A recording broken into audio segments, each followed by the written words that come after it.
একটি পাম্প দ্বারা একটি চৌবাচ্চা পূর্ণ করা যায় বা খালি করা যায়। হুম। চৌবাচ্চাটির ধারণ ক্ষমতা 2400 ঘনমিটার। অবশ্যই। দিলাম 2400 ঘনমিটার। চৌবাচ্চাটি খালি হবার ক্ষমতা পূর্ণ হবার ক্ষমতার চেয়ে 10 ঘনমিটার বেশি। খালি হবার ক্ষমতা পূর্ণ হবার ক্ষমতার চেয়ে 10 ঘনমিটার বেশি। বেশি।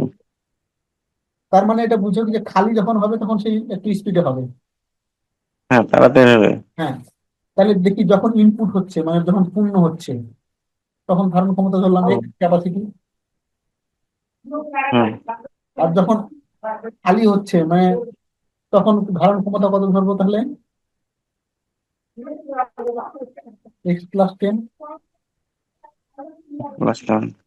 বলছে না খালি হওয়ার ক্ষমতা পূর্ণ হওয়ার ক্ষমতার চেয়ে 10 বেশি। বেশি, হ্যাঁ। হ্যাঁ, তাহলে এবার সময়ের পার্থক্য কত? 8 মিনিট। তাহলে তো 8 মিনিট। আচ্ছা, ক্যাপাসিটি কত? 2400। স্পিড 200। কত?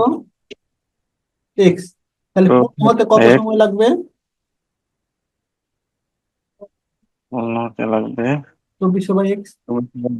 এক্স। এটা বুঝছো কি যে সময় লাগবে 2400/x। হ্যাঁ। আচ্ছা, যদি না বুঝো আরেকবার বলছি, মনে করো বালতির ক্ষমতা হচ্ছে 20 লিটার। তোমার পানি পূর্ণ করার ক্ষমতা হচ্ছে 5 লিটার। 5 মিনিট। তাহলে কত সময় লাগবে? 20/5। 5/4, হ্যাঁ, 20/5। একই 60। কেস, ক্যাপাসিটি মানে টোটাল ধারণ ক্ষমতা 2400 আর পূর্ণ করার ক্ষমতা হচ্ছে এক্স। তাহলে সময় লাগবে 2400 বাই হুম। এক্স। একইভাবে খালি হতে হুম। সময় কত লাগবে? 2400/x+10। X plus 10। এদের সময়ের পার্থক্য কত বলছে? 8 মিনিট। 8 মিনিট। অতএব 2400/x মাইনাস 2400/x+10 সমান হচ্ছে 8। ক্যালকুলেশন করে দিব না, তো একটু খালি করে দিব। এখান থেকে 2400 কমন নিবা। এক্স হুম। প্লাস 10, x+10 মাইনাস এক্স সমান 8।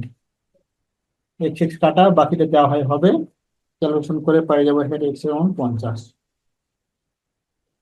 ক্যাপাসিটি পাই গেলাম 50 ঘনমিটার পার মিনিট।